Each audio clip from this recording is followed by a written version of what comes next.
Okay बेटा, next article number 21 है Cauchy's first theorem on limits. If A N converges to L then X N is equal to A1 plus A2 plus A3 so on up to AN upon L also converges to L. Statement याद कर लेना because paper में state and proof भी आ सकता है कि अगर AN सीक्वेंस L को कन्वर्ज कर रहा है तो जो XN है, XN आपके सामने लिखा हुआ है, वो भी L को कन्वर्ज करेगा. लेट TN, अब ये याद रखना है आपको, TN आपने डिफाइन करना है AN माइनस L, इन दोनों का difference. That is AN will be equal to TN plus L. XN जो क्वेश्चन में दिया हुआ वो लिख लो. इसमें A1 को पुट कर दो T1 प्लस L, क्योंकि A1 ऑब्वियसली यहाँ से क्या बनेगा 1 डालने पे T1 प्लस L, A2 बनेगा T2 प्लस L, A3 बनेगा T3 प्लस L, AN बनेगा TN plus L upon N. ये कितने L बने 1 2 3 so on up to N L बने. नीचे आपके पास आ गया N, ऊपर आ गया NL plus T1 T2 T3 so on up to TN. N divide कर दिया, ये L बच गया और ये इतना बच गया.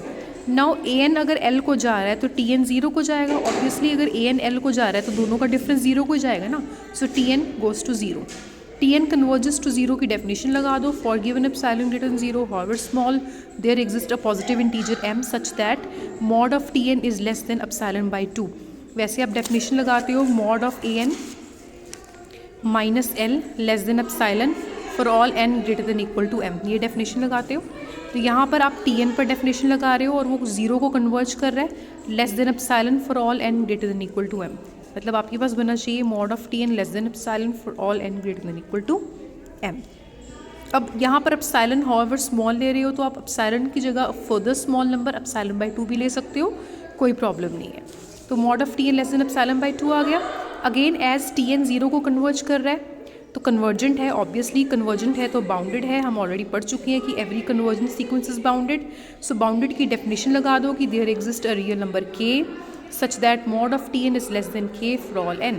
ना ये आपने खुद कंसिडर करना है, याद रख लेना. T1 से लेके TN अपॉन n का मॉड ये आपने स्प्लिट कर दिया TM plus 1 TN upon n. ये अलग अलग कर दो. लेस देन इक्वल्स टू ये A बन गया आपका, ये आपका B बन गया. तो ये बन जाएगा less than equals to mod A plus mod B. ठीक है, इसको फर्दर आपने इस इक्वल्स टू ये अलग अलग कर दो. Mod A plus mod B plus mod C. ठीक है, ये mod A plus mod B plus mod C less than equal to का साइन आ जाएगा. इसको भी सेपरेट कर दो. ये है M तक, T1 से लेके TM तक, और ये सारे के सारे K से लेस है क्योंकि आपने लिखा है ना for all natural number TN का मॉड K से लेस है. मतलब कोई भी नेचुरल नंबर यहाँ आ जाए 1 2 3 4, ये सारे के सारे K से लेस है. मतलब फर्स्ट से लेके M तक भी K से लेस है. मतलब कितने है, ये M है ना, तो MK डिवाइडेड बाय N. अब इनका क्या करना है, ये M से बड़ा नंबर है M प्लस 1. M से बड़े नंबरों के लिए ये डेफिनेशन लगा दो कि ये किससे लेस है, एप्सिलॉन बाई 2 से. मतलब ये भी एप्सिलॉन बाई 2 से लेस है, इससे अगला भी एप्सिलॉन बाई 2 से लेस है, ये भी एप्सिलॉन बाई 2 से लेस है. तो सारी की सारी टर्म्स एप्सिलॉन बाई 2 से लेस हैं. तो कितनी टर्म्स हैं काउंट करने के लिए, last term minus first term plus 1 करते होते हैं, वो आपको मैंने पहले बताया हुआ है. तो नंबर ऑफ टर्म्स आ जाएंगी n minus m upon n. अब ये वाला नंबर जो है ना n माइनस अपॉन n, ये वाला नंबर जो है ये 1 से लेस है. यहाँ पर 1 रिप्लेस कर दो और यहाँ ग्रेटर का साइन लगा दो. ये वाला नंबर 1 से लेस क्यों है, क्योंकि numerator is smaller than denominator. जब भी न्यूमिनेटर स्मॉल होगा डिनोमिनेटर से, ओवरऑल क्वांटिटी 1 से लेस रहेगी. मतलब इसको 1 से रिप्लेस करो और 1 की तरफ ग्रेटर का साइन लगाओ. या 1 लिखा नहीं हुआ क्योंकि 1 लिखने की ज़रूरत नहीं होती है. तो आपके पास आ गया MK upon N plus epsilon by 2. अब बेटा नेक्स्ट पेज पे देखिए, आपके पास आपने यहाँ से शुरुआत की थी, लेस बन गया MK by N plus epsilon by 2 से. अब ये जो ये वाली क्वांटिटी है, ये देखो ये 0 को कन्वर्ज करी है as n approaches to infinity. तो 0 पर कन्वर्जेंस की डेफिनेशन लगा दो. There exist a positive integer p such that MK upon N is less than epsilon by 2 for all n greater than equal to p. अब आपके पास एक ये definition है, एक आपके पास ऊपर पड़ा हुआ ये, यहाँ पर for all n greater than equal to m था, साथ में लिख लेना.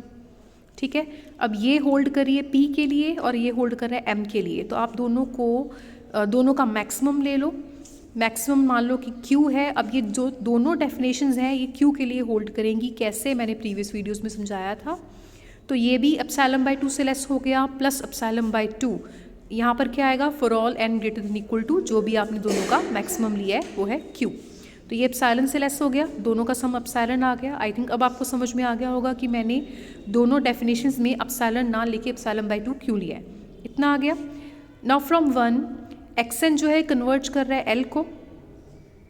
सो इट इम्प्लाइज 1 से कैसे आया कि एक्स एन कन्वर्ज कर रहा है एल को, 1 कहाँ है, 1 आपका ये है, ठीक है।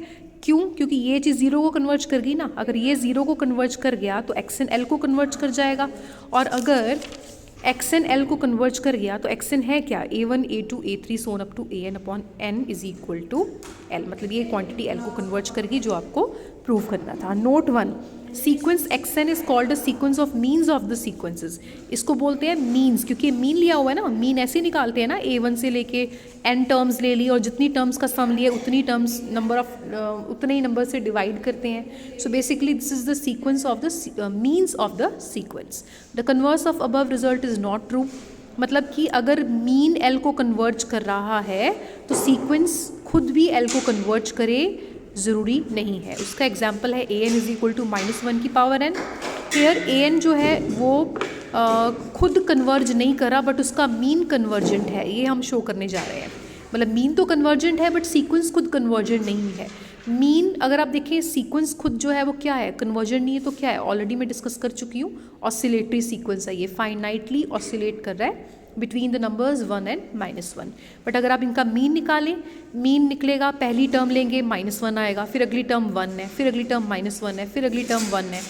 तो अगर आप इनका मीन निकालें -1 + 1 -1 + 1, अगर तो इवन नंबर ऑफ टर्म्स ले रखी है आपने, मतलब मान लो 4 या 6 टर्म्स तो आपस में कैंसिल हो जाएंगी और आपके पास सम आ जाएगा 0। मतलब मान लो आपने 6 टर्म्स ली हैं तो 6 टर्म्स का सम आपके पास आ जाएगा 0/6, दैट इज़ 0। तो मीन 6 0 आ गया ना। तो जब भी n इवन लिया हुआ है आपने तो आपके पास मीन बनेगा 0। तो जब भी आपने ऑड लिए, ऑड के लिए एक टर्म और ऐड हो जाएगी -1, ठीक है, -1, और नीचे नंबर ऑफ टर्म्स -1 अपॉन n ये रह जाएगा, -1 अपॉन n विच इज़ ऑड के लिए।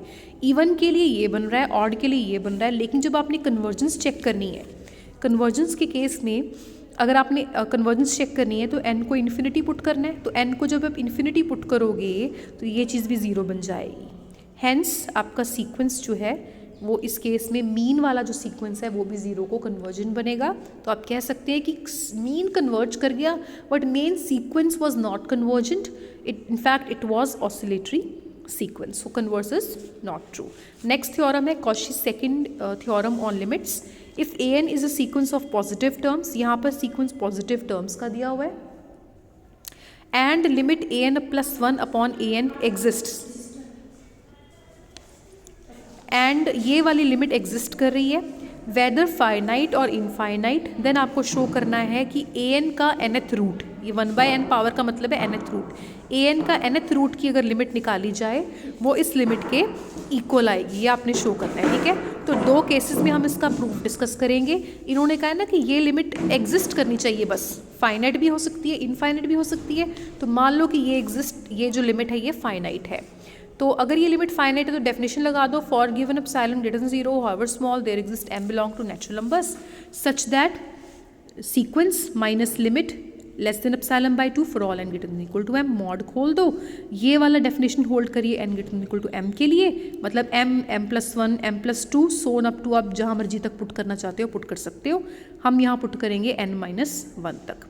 तो टर्न बाय टर्न पुट कर दो, m पुट किया, फिर m+1 पुट किया, m+2 पुट किया, n-1 पुट किया, ये इतनी इनइक्वालिटीज़ आपके पास आ गई हैं। आपने इन सबको मल्टीप्लाई कर देना है। तो जब मल्टीप्लाई करना है तो आप देखेंगे ये वाली इसके साथ कैंसिल हो जाएगी, ये वाली इसके साथ कैंसिल हो जाएगी, यहाँ से नीचे डिनोमिनेटर में am बच जाएगा और न्यूमिनेटर में an बच जाएगा, मतलब an अपॉन am बच जाएगा सेंटर में। और कितनी इक्वेशंस हैं, कितनी इनइक्वालिटीज़ हैं, ये काउंट करने के लिए last term minus first term plus 1 जो कि n-m आएगा, ठीक है। तो यहाँ पर आपके पास आ जाएगा L माइनस एप्सिलॉन बाई 2 की पावर n-m और यहाँ पर ये आ जाएगा, ठीक है। अब am को इधर भी मल्टीप्लाई कर दो, इधर भी कर दो, इधर भी कर दो, इधर तो कैंसिल होके अकेला an बच जाएगा, इतना आ गया। अब आपने पावर 1/n रेज करनी है, सेंटर पर भी, यहाँ पर भी, यहाँ पर भी इतना आ गया, ठीक है। यहाँ तक आई डोंट थिंक सो कोई प्रॉब्लम होनी चाहिए, बिकॉज आपने n और n कैंसिल करके 1-m/n, 1-m/n, ठीक है। अब limit, let limit n approach to infinity. Now am, अब इसकी बात कर रहे हैं जो लेफ्ट पे पड़ा हुआ है, ठीक है।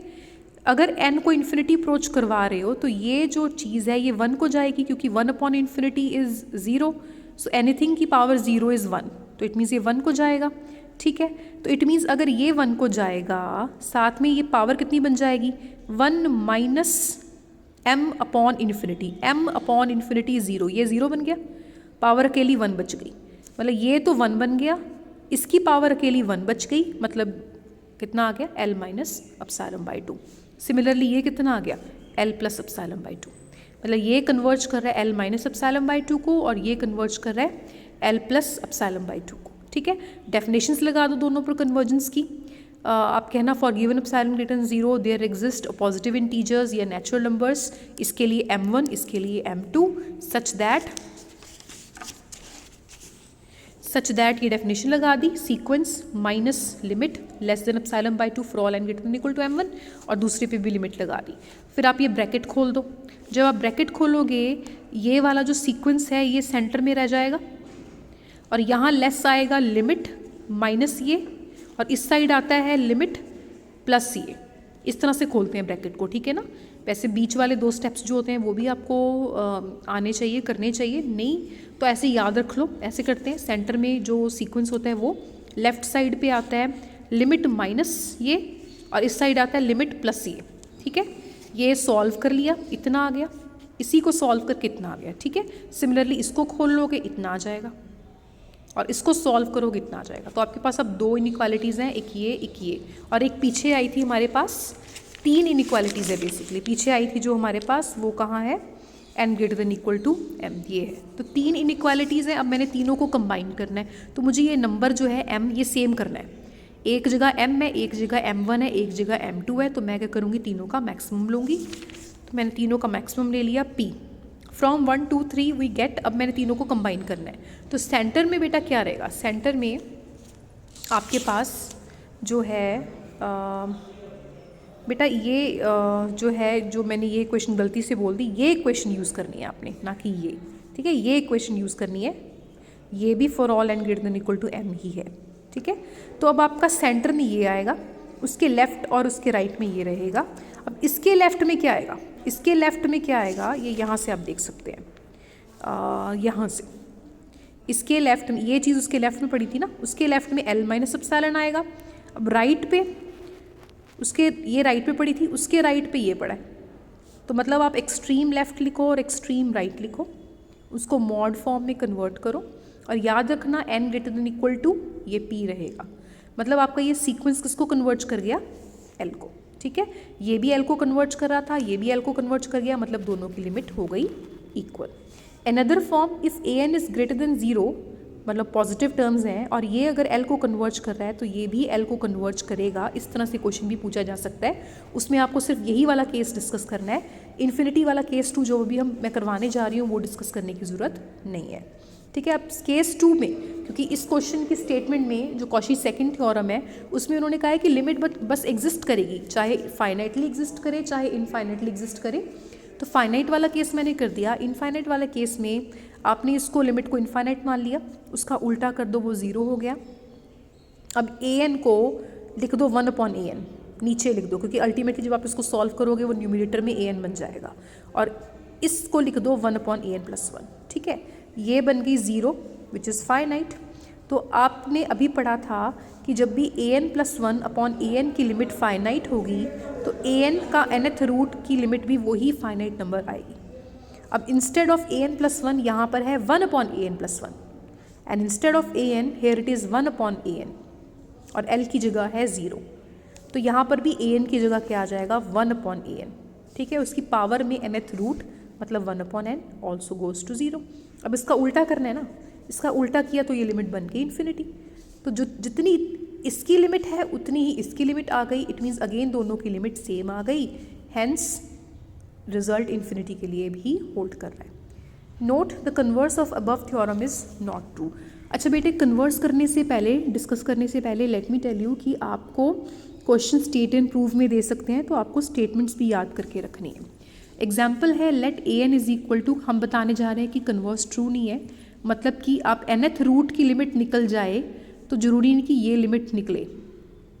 मेन थ्योरम में आपने कहा था कि अगर इसकी लिमिट एग्जिस्ट कर गई तो इसकी लिमिट भी एग्जिस्ट करेगी और दोनों इक्वल होंगी। अब आप कन्वर्स में कह रहे हो कि इसकी लिमिट तो एग्जिस्ट कर गई है बट जरूरी नहीं कि ये लिमिट एग्जिस्ट करे। That is converse is not true.